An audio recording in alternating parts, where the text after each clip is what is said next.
Welcome to Hope's Garden and the Bridegroom Speaks podcast with Laura Ercolino.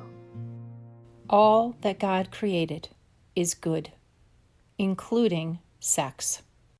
But its goodness lies in His original design, His original plan, meaning, and purpose for the marital act.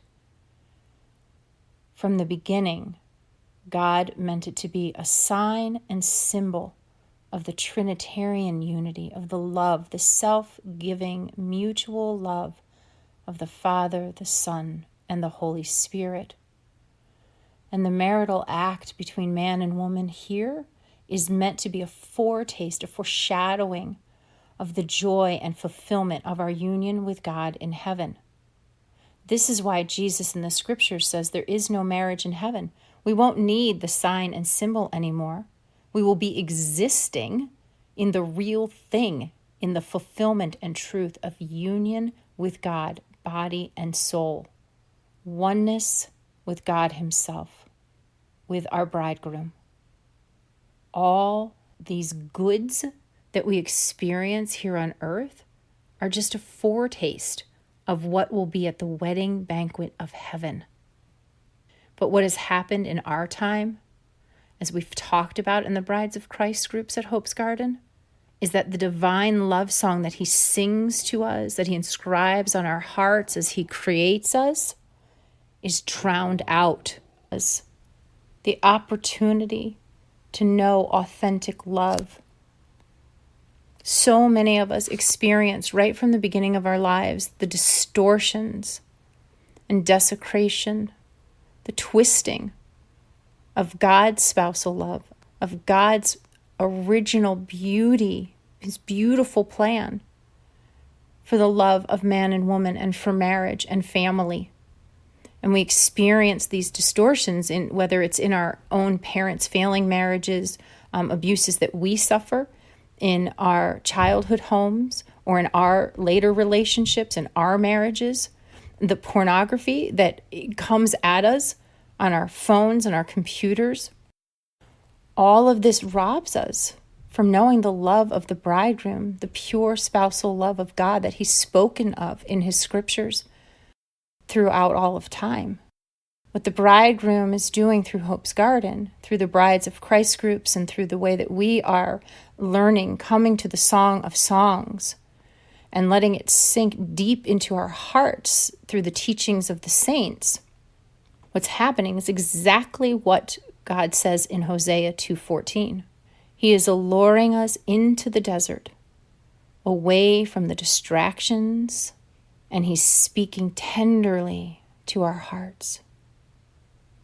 He's pouring His pure, healing spousal love upon us, untwisting the lies that are deeply buried in there, uprooting all the weeds, filling all those empty places, lifting the veil with us so that we can see our hearts the way that He created them, that we can even come to be, in touch with, to know the true desire of our hearts, our longing for Him. And He's not just healing, but He's sanctifying and redeeming our heart wounds.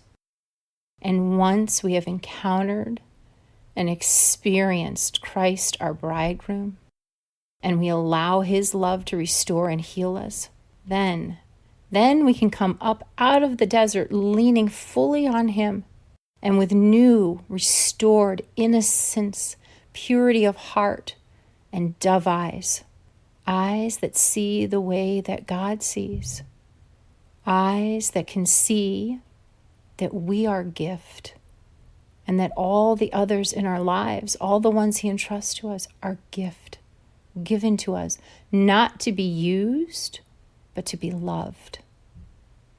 And it's not too late then. We can start over. We can come up out of the desert with the bridegroom and bring His love into all of our other relationships. We can let His pure spousal love pour out of us and into our families, our marriages, into our seeking a spouse. Imagine for a moment if you knew before you started dating. Imagine if you knew the bridegroom, and his love for you and your identity, your true identity in him, his beloved, his bride, his spouse. Imagine that you had seen and learned and experienced authentic love modeled in your parents' marriage, in your homes, your families. Love that is modeled on the mutual, life-giving love of the Trinity. Love that is modeled on the marriage bed of the cross, on Christ's self-giving sacrificial love. Imagine if you knew Mary.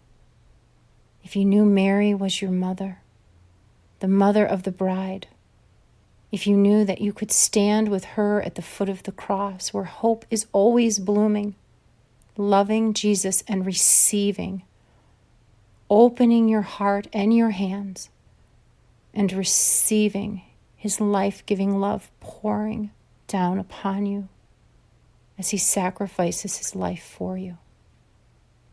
What if the men you had met knew this too?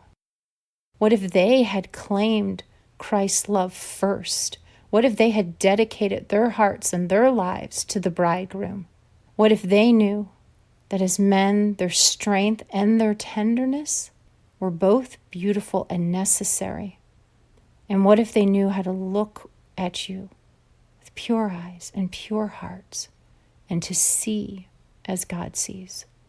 To see you as the beautiful rose that Jesus sees. And what if they knew that their calling, their destiny, their purpose and meaning was to try their very best to be as the bridegroom, to love as Christ the bridegroom loves his brides, his bride, the church, laying down his life for his bride. And imagine if you knew that that is the love you deserved, the love you were created to receive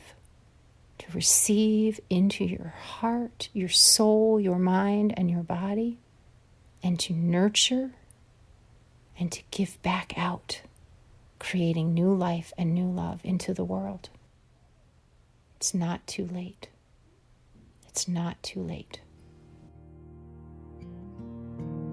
For more resources and our consecration to Christ the Bridegroom, visit hopesgarden.com, the sanctuary where the spousal love of Christ the Bridegroom heals hearts, marriages, and families.